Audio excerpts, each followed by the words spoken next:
பார்க்குறதுக்கு அப்படியே வந்துட்டு சப்போட்டா பழத்தை உரிச்சு வச்சது தான் இது கிவி பழம். இதோட பெனிஃபிட் வந்துட்டு ரொம்பவே அதிகமாக இருக்குது. நம்மளுக்கு ஃபஸ்ட்டு பார்த்திங்கன்னா இதோட பெனிஃபிட்னு சொல்கிறாங்க இம்யூனிட்டி பவர் வந்துட்டு ரொம்ப அதிகப்படுத்துறதுக்கு.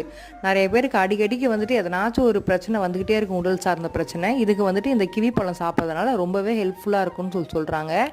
அப்புறம் இதய நோய் அப்புறம் கண் சார்ந்த நோய்க்கு, அப்புறம் தோல் பிரச்சனைக்கும் இது ரொம்பவே ஹெல்ப்ஃபுல்லாக இருக்குது. ஆனால் இதோட ப்ரைஸ் பார்த்திங்கன்னா வந்துட்டு ஒரு பாக்ஸு 150 ரூபா. அதில் 3 பீஸ் தான் இருக்குது. ஆனால் இதோட பெனிஃபிட்னு பார்த்திங்கன்னா ஏராளம். அதனால் கண்டிப்பாக வந்துட்டு இந்த பழத்தை மறக்காமல் நீங்கள் வாங்கி சாப்பிடுங்க. இதோட சுவைன்னு பார்த்திங்கன்னா இனிப்பு கலந்த புளிப்பு, இது 2 சுவையும் இருக்குது. நம்ம வந்துட்டு உணவு முறையில் நிறையா ஃப்ரூட்ஸு வெஜிடபிள்ஸ்லாம் நம்ம நிறையா சாப்பிட்டு வந்தோம்னா நம்ம இந்த டேப்லெட்லாம் போட வேண்டியதை அவாய்ட் பண்ணலாம். இந்த வீடியோ ரொம்பவே யூஸ்ஃபுல்லாக